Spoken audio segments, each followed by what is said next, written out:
बिस्मिल्लाहिर्रहमानिर्रहीम। अस्सलाम वालेकुम रहमतुल्लाहि व बरकातुहू। तमाम न्यू होम्योपैथ और सामीन को अपने चैनल नज़ीर चंद होम्योपैथिक इन्फोटेक में खुश आमदीद कहता हूँ। आज के लेक्चर में बात करेंगे नेट्रोम्योर यानी सोडियम क्लोराइड पर। आप हमारे चैनल पर नए हैं तो चैनल को सब्सक्राइब करें, बेल आइकन को प्रेस करें, दूसरों के साथ शेयर करें। नेट्रोम्योर क्लोराइड ऑफ द सोडियम, इसकी तारीख पैदाइश है 21 जनवरी था 19 फरवरी। जो अहबाब 21 जनवरी से 19 फरवरी के दरमियान में पैदा हुए, उन तमाम अहबाब की यह दवा है। उनके साथ साथ जिनका नाम से, सीन, शीन और स्वाद के साथ है, उनके लिए भी ये बेहतरीन रेमेडी है, जैसे समरा, सुल्तान, शमस, सफदर या सदफ वगैरह। नेट्रोम्योर के अंदर विटामिन डी भी पाया जाता है। नेट्रोम्योर विटामिन डी की कमी से जो अलामत पैदा होती हैं, उन तमाम अलामत को शिफा भी देती है, जैसे लागर बदन, कमज़ोर, खफीफ, सुस्त मिजाज, जिनकी नेक यानी गर्दन कमज़ोर हो, थकान हो, चिड़चिड़ापन हो, अनीमिया हो, खून की कमी की वजह से सर दर्द हो, असाबी तबीयत वालों का सर दर्द हो, कमज़ोर और खफीफ लोगों का सर दर्द हो, पट्टे कमज़ोर और सख्त हों, कमर में दर्द, ये ख्वाहिश करे कि कमर को मजबूती से सहारा मिले, बाजू टांगों और ख़ास तौर पर घुटनों में कमज़ोरी का एहसास हो, खूब खाए पिए उसके बावजूद जिस्म सूखता चला जाए।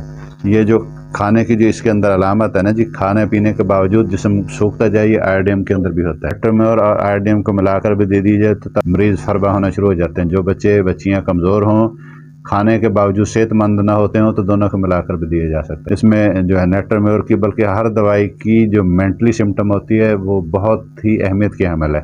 इसमें मैं कुछ अलामत बताता हूँ, वो बहुत ही कमली और बहुत ही आले और शानदार है, जिससे आपकी प्रैक्टिस में इंशाल्लाह बहुत ज़्यादा इंप्रूवमेंट होगी। मेंटली सिम्टम क्या है कि मरीज़ जो है ना जी, नमक की ख्वाहिश ज़्यादा करता है। सालन के अंदर नमक कम होने के बावजूद मजीद और डालना चाहता है। नमकीन चीज़ों की ख्वाहिश ज़्यादा करता है। ये मेल फीमेल दोनों के लिए करती है और करता ये दोनों ही है। और गज़लें, गाने जो रोमांटिक किस्म के होते हैं, उनको सुनकर रोने लग जाता है। फिल्म के अंदर जो इमोशनल सीन आ जाते हैं, उनको देखकर भी मरीज़ रोने लग जाता है।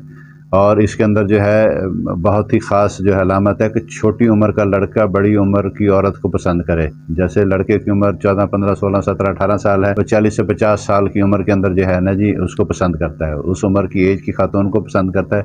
हम अक्सर सोशल मीडिया पर देखते हैं कि वो छोटी उम्र की लड़की, छोटी उम्र का लड़के ने बड़ी उम्र की औरत को पसंद किया। वो नेट्रोम्योर के मरीज़ होते हैं। मेंटली तौर पर वो जो है ना जी, प्रीपेड नहीं होते, प्री मेच्योर होते हैं। जो बच्चियाँ 16-18 साल की हों और वो बड़ी उम्र के मर्द को पसंद करें, तो जैसे 40 से 60 साल की एज की उम्र को वो पसंद करें, तो उनके लिए भी ये बेस्ट रेमेडी है। सच्ची मोहब्बत की जो है नजम तलाशी होते हैं, मगर मिलती नहीं है। वो मोहब्बत समझते हैं वो मिल जाए, उससे चंद दिन के बाद या कुछ अरसा के बाद उनमें खामियां नज़र आना शुरू हो जाती हैं, उनसे दिल भर जाता है। इसी तरह वो उन खामी ढूंढते छोड़ देते हैं, दूसरे की तलाश होती है, दूसरा मिल जाता है, उसमें भी खामी है, फिर तीसरा मिल जाए, उसमें भी खामी।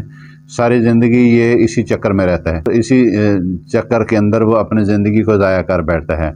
बहुत जल्द नाराज़ हो जाता है, तन्हाई पसंद होता है, महफ़िलों से डरता है, महफ़िल अच्छी नहीं लगती। घर में हो तो लॉक करना चाहिए, जैसे अपने कमरे के अंदर सोने के लिए दरवाज़ा या कुंडी बंद करता है। कुंडी बंद करने के बावजूद फिर हाथ लगा कर चेक करता है कि मैंने दरवाज़ा बंद कर लिया कि नहीं किया। बहुत जल्दबाज होता है और उसके जितने भी फैसले होते हैं वो जल्दी से होते हैं।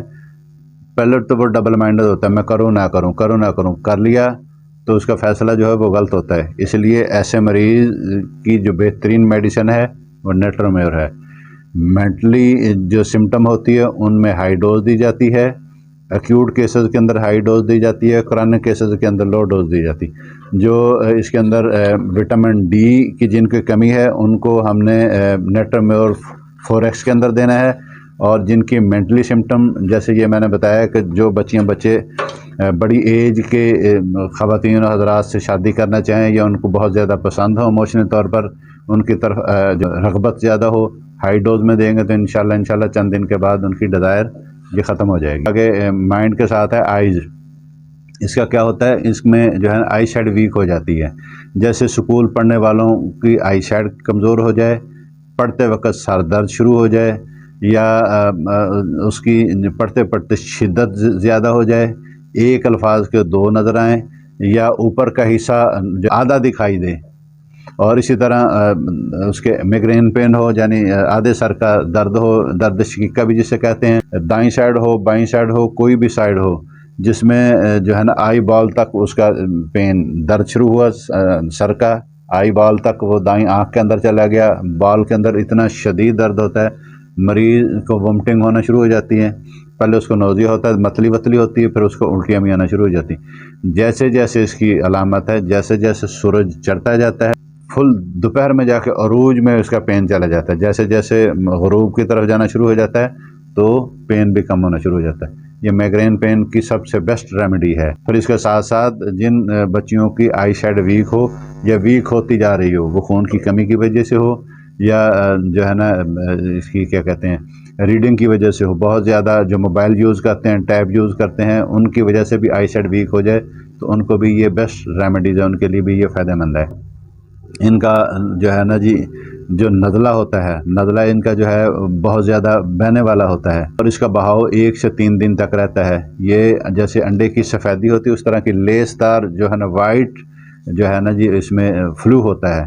और ये कोरोना के जो पेशेंट होते हैं उनके अंदर ये हमने बहुत ज़्यादा मरीज़ों को इसको दिया है और जिसमें वो मरीज़ कहता है कि मुझे जो है ना जी सूंघने की जो है ना उसकी हिस्स चली जाती है, चखने की सलाहियत कम हो जाती है, मरीज़ का जायका जो है ना उसको अच्छा नहीं लगता, उसका जायका जो है ना जी उसको महसूस नहीं होता, खुशबू महसूस नहीं होता।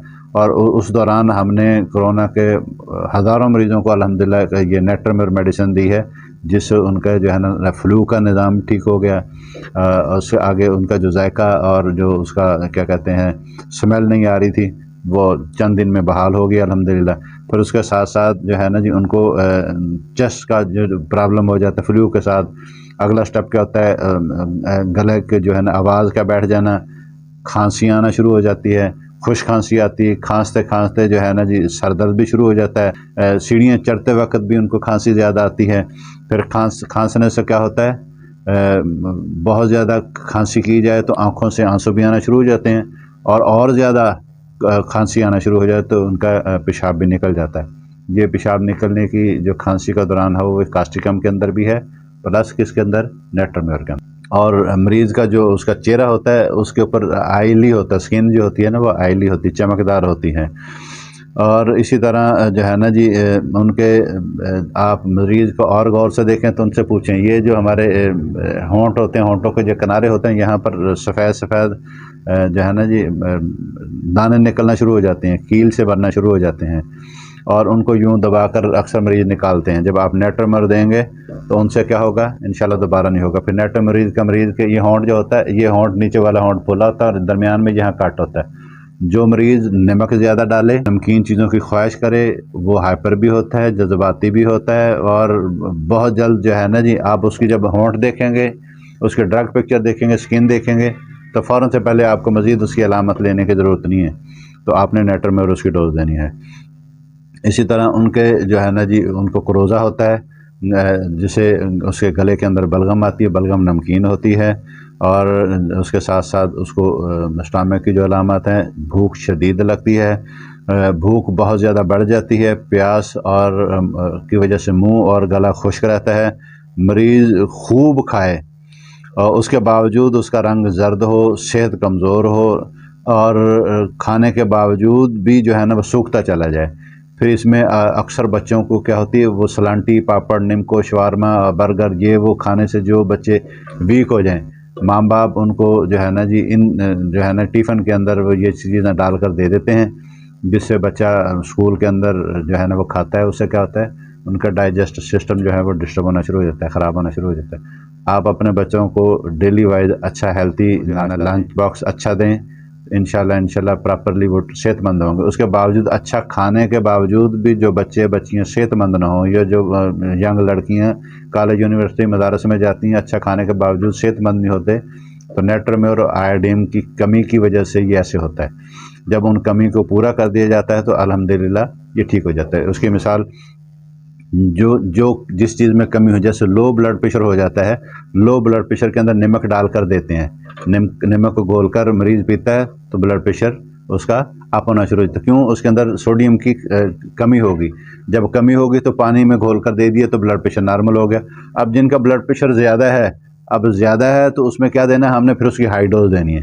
पहले क्या था, लो में हमने क्या दिया, क्रूड फॉर्म में दिया, हाई हो गया तो फिर हमने हाई डोज देनी है। इसी तरह जिनकी कमी की वजह से, ये कमी आयोडीन की कमी और सोडियम की कमी की वजह से ये सारा निज़ाम हेल्थ उसकी ठीक नहीं होती, डाइजेस्टिव सिस्टम नहीं ठीक होता है, अनीमिया होता है, अनीमिक पेशेंट होता है, हड्डियों में दर्द होता है। बच्चे आकर बताती हैं, ख़वातीन आकर बताती हैं कि हमारे हड्डियों में दर्द होता है, जोड़ों में दर्द होता जाता है, दबा कर बच्चों को और घर वालों को जो हम थक जाते हैं।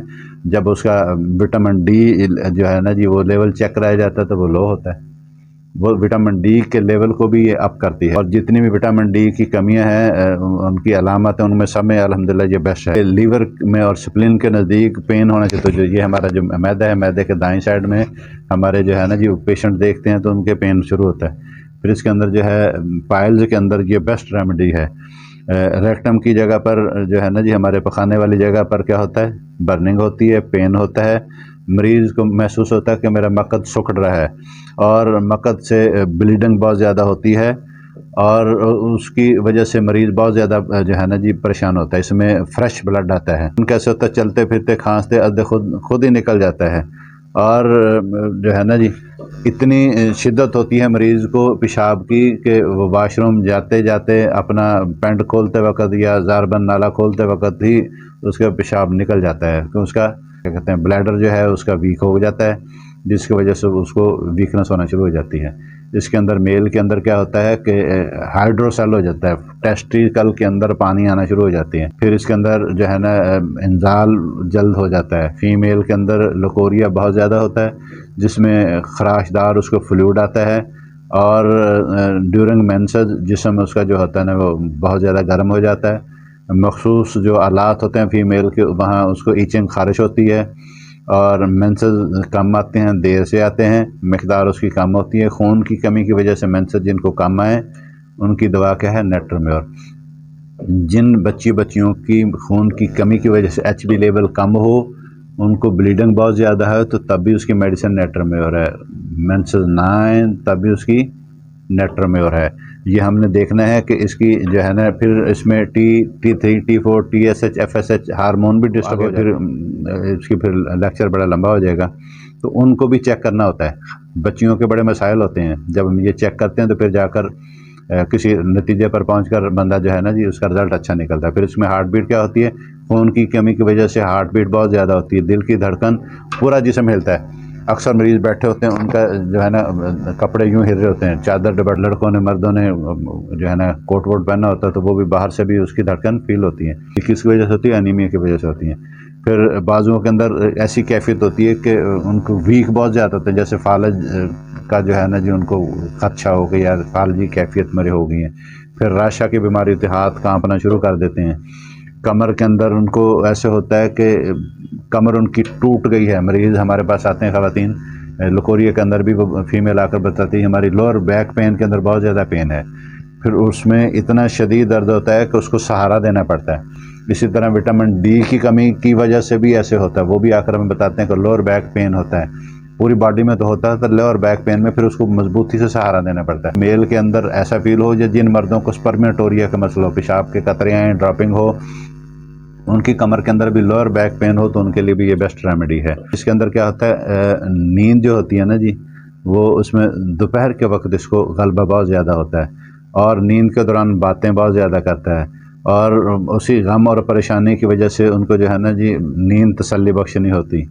और जितने भी जॉइंट्स होते हैं उनमें मुख्तलिफ़ किस्म की आवाज़ें आना शुरू हो जाती हैं। और स्किन कैसी होती है, वो चिकनी होती है। और बिलखसूस जो हमारे बाल हैं, बाल भी हमारे चिकने हो जाते हैं और उनके अंदर हाथ यूं करके मारा जाए तो यूं करके हाथ, मरीज़ बताते हैं कि इसके अंदर छोटे छोटे पिंपल जो है ना वो दाने बन जाते हैं और वो दानों को यूं करके उखाड़ा जाए तो उसके अंदर फ्लूइड भी निकलता है, पानी भी निकलता है, पस भी निकलती है और वो जगह मोटी हो जाती है। उसमें से क्या होता है, वो फिर ऐसा ऐसा डैंड्रफ बनकर हमारे यहाँ आईब्रोज और इधर उधर आकर चेहरे पर जो एक्ने पिंपल हो जाते हैं, डैंड्रफ की वजह से भी होते हैं। फिर इसमें फ़ीवर कैसे होता है कि सुबह 9 बजे से 11 बजे जो है ना जो मरीज़ को सर्दी के साथ बुखार होता है, और इसका मुंह का जायका कड़वा होता है, कमर में दर्द होता है, सर्दी लगती है, और मलेरिया बुखार की ये बेस्ट मेडिसिन है। मगर इसमें लास्ट में मैं बताऊंगा कि ये कब देनी है। कि एग्रीवेशन कैसी होती है कि आवाज़ से हल्की सी आहट भी उसके लिए जो है ना जी उससे डर जाता है। मौसीकी से, लेटने से, सुबह 10 बजे साहल समंदर के पास दिलासा देने से, जैसे मरीज़ को कोई तकलीफ़ है, तकलीफ़ के दौरान उसको दिलासा दे दिया जाए तो उसको मज़ीद और रोना शुरू हो जाता है।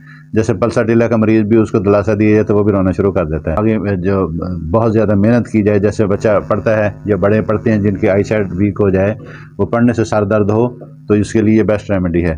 फिर इसके अंदर एमेलोरेशन क्या होती है, खुली हवा में मरीज़ अपने आप को बेहतर महसूस करता है। फिर नहाने से जो है ना नहाने से भी उसकी तबीयत फ्रेश होती है। ग़िज़ा का नागा करने से भी उसकी तबीयत में फ्रेशनेस आती है। जो रोज़ा रखते हैं वो अब रोज़ा रख कर अपनी तबीयत को बेहतर फील करें तो उनके लिए भी ये बेस्ट रेमेडी है।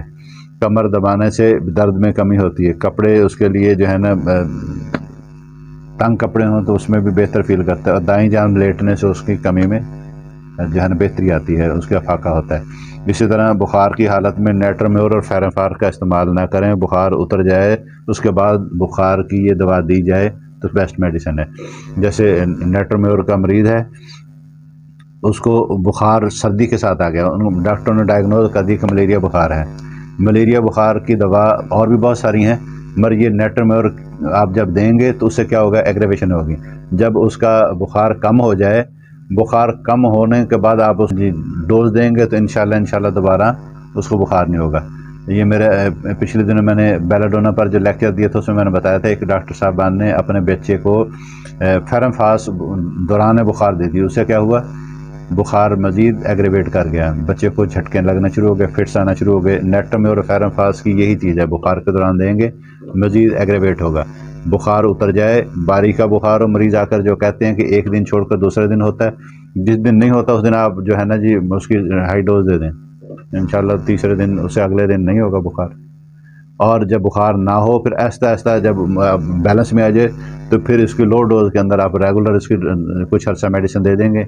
अनीमिया भी ठीक होना शुरू हो जाएगा, भूख भी ठीक हो जाएगी, मरीज़ हेल्थी भी होना शुरू हो जाएगा, सेहतमंद हो जाएगा, तो निज़ाम इंशाल्लाह बेहतर होना शुरू हो जाएगा। नेक्स्ट इंशाल्लाह किसी और लेक्चर पर बात करेंगे। अल्लाह मेरा आपका हम सब का हामी नासर हो। अस्सलाम वालेकुम रहमतुल्लाहि व बरकातहू। हमारे चैनल नज़ीर चान होम्योपैथिक इन्फोटेक को सब्सक्राइब करें और बेल आइकन को प्रेस करें। मेडिकल की तमाम वीडियो देखने के लिए हमारे चैनल का